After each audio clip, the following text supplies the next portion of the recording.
let's take a little bit of a look at the wide receiver room for the Patriots. And, look, I think you talk about where Drake Maye is as a quarterback, obviously rookie season, running for his life most of the time, just given, where the team was at that point, the offensive line, not a lot of weapons to throw through.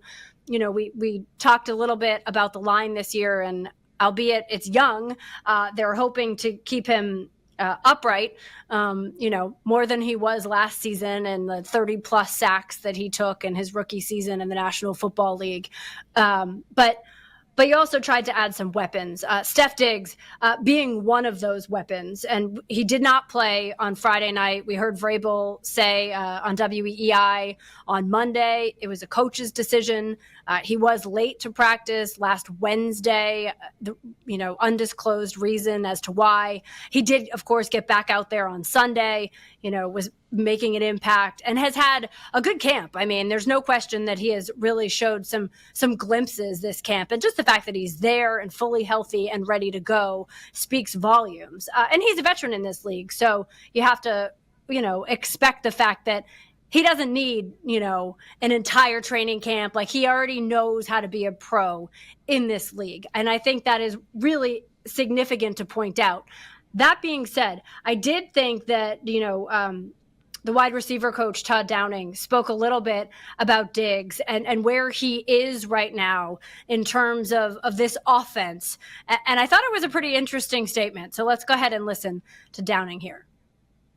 I think where he's at in his process right now is where we want him to be. He's working hard when he's out there with his reps, and you see him making some plays. The big thing with him is understanding that we can't confuse results with the process. So if there's a day that he doesn't have a whole bunch of production, that doesn't mean he didn't do his job and get open. The process for him is going to have to be learning this system and learning exactly what the quarterback and what Josh are looking for, and making sure that he's in the right spot at the right time. As he continues to refine that, I think he'll stay on the trajectory we expect him to be on. So to me, that sounds like a work in progress, AB. I don't know how you want to sum that up, but to me, it sounds like a work in progress.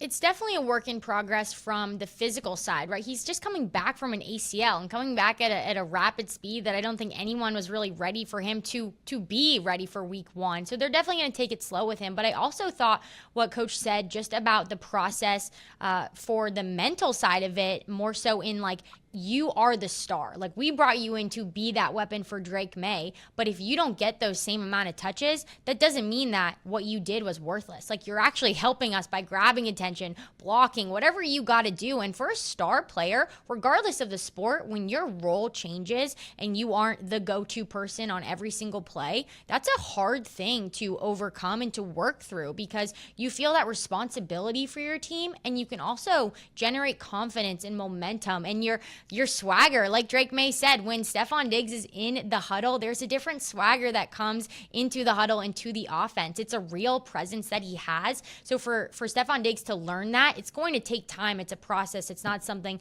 that just comes in overnight.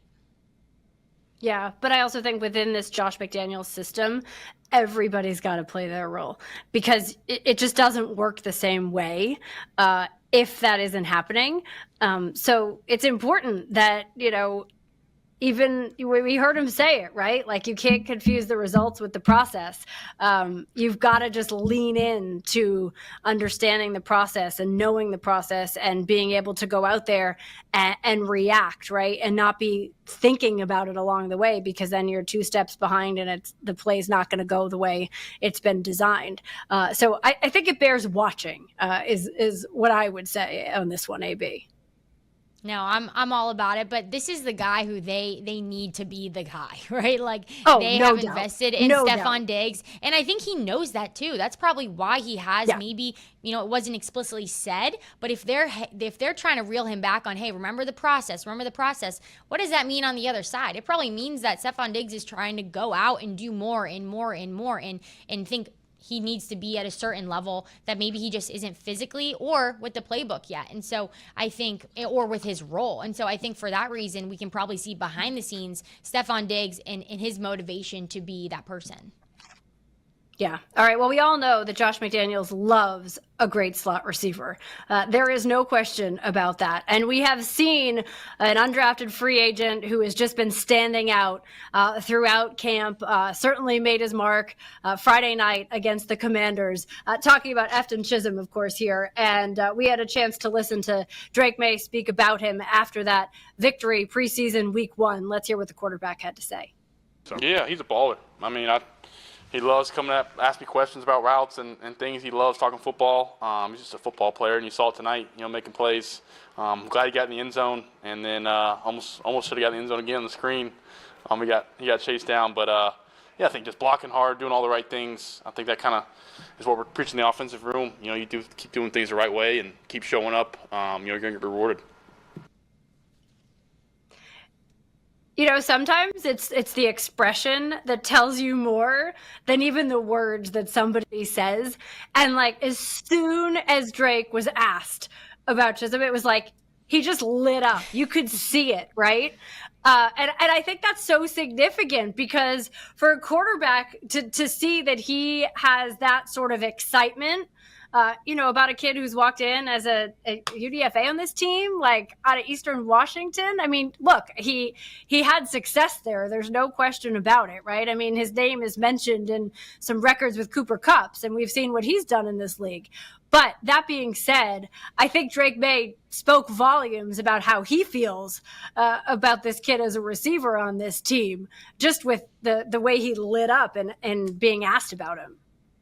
Yeah, it's really everyone, players and even the coaching staff is saying it's a joy to coach him. They love his work ethic. And they've also noted, hey, we know he's going to be fighting for every rep. And we know those reps are limited, but look what he's done with it. And I think, in every training camp, you have that underdog story, the people that the fan base gets behind. But this feels legit because of the history that the Patriots have had. Edelman, Deion Branch, Amendola. He showed up at training camp, I think, for the first joint practice. And he probably just wanted to check out the guy everybody's been comparing him to, right? So there's a lot of hype around Efton Chisum, but he has gone out there and fought and been so competitive. And what I loved hearing from the coaching staff as well is just how his competitiveness and aggression and how he's become more comfortable throughout camp. When you come in, you're the rookie, you're undrafted rookie, you're probably not as fierce maybe as you would normally be when you're totally comfortable in your with your college team. Now they are seeing that come out of him. And so I think that's a huge progression, and just the willingness too that they've spoke about with him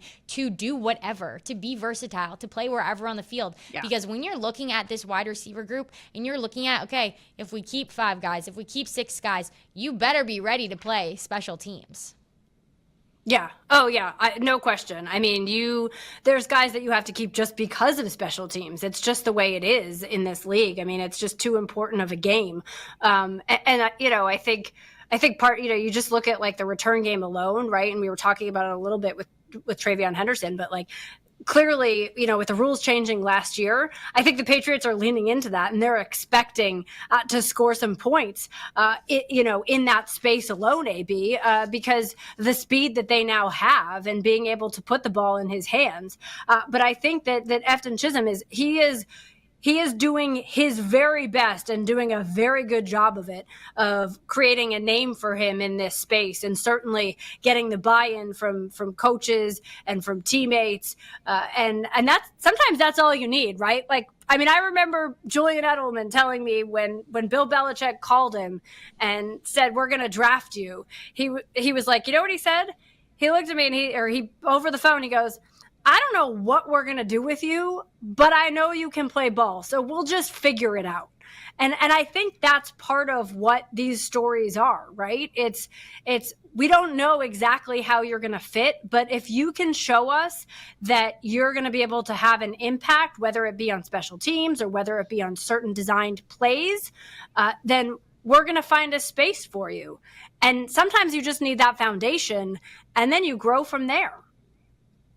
If Drake Maye says to Josh McDaniels or even Vrabel, hey, I want Chisum, I want this guy, you know he's at least making the practice squad. That is a real thing. Who your quarterback likes and who your quarterback has a connection with and also trust, right? And you see Drake Maye, Chisum might not be with the ones, right? But Drake Maye is seeing what's going on. He's seeing the plays he's making. He's seeing the hustle plays and the ability that he is jumping up for catches. Like, in that aggressive spirit. Also, how you take the reps. Some players who might be stars at their college might come into a training camp and think, I'm too good for special teams, or I'm too good for this, sixth rep in this drill. Not Efton Chisum. That is not the vibe anyone's gotten from him, and your quarterback is going to notice that.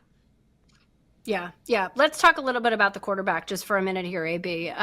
The Athletic came out with their annual quarterback rankings, of course. And look, I mean, to come up with these, they talked to current and former GMs, other executives, head coaches, position coaches, coordinators in the league. So there's a lot behind it when it comes to these rankings.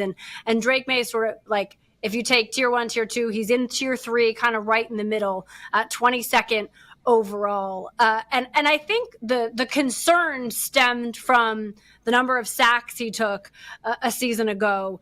And then, just interceptions, turning the ball over, right? And like first rule of the quarterback, and we talked a little bit about this Friday night, like he knows he can't make that mistake. You got to just be able to live for another down, if you will, and hold on to the football. But I think if you're expecting improvement on this offensive line, we saw the Patriots decide to obviously put some draft capital into it. And we knew that was going to be the case as soon as Mike Vrabel was hired as the head coach, because he was like, look, we're going to invest in the trenches. That's where this game starts. To me, the upside is that I think you're going to have improvement there. And once you have that, I think it really allows the quarterback to be able to progress at a different rate than he would have been able to, given the situation a season ago. Yeah, and like you said, looking at the season that he had and the protection that he had around him last year, if he's higher on that list, you're probably like, who's on the list? Who's higher? Like, what happened there, right? Like, you're questioning the list as a whole. And so I think you have to take it as, okay, what can Drake Maye do now with who's around him now? And like you said, he's really been as advertised. I mean, Jade Daniels and the Commanders came to Foxborough. They did the joint practice. And reportedly, the better quarterback that day was Drake Maye. Like, that's Jade Daniels. That's the rookie of the year we're talking about. Drake Maye has the potential. And we've seen, yes, there was the fumble in that situation in the preseason game, but like no repeat errors. That's what you want from your franchise quarterback. Yeah. Don't make the same mistake twice. Just, keep going with the growth mindset, ask the questions, learn, keep improving. And as I said, I do think the trajectory and the growth can be rapid. I also think that, we have seen the success that Josh McDaniels has had with quarterbacks in this league as an offensive coordinator. We obviously, we've lived it. We saw it with Brady for so many years, but we saw it with Mac Jones too. So I don't think that there's any reason to doubt the fact that they can find a way to create a lot of growth and a lot of upside in this Patriots offense as they kind of get going here in their first year together.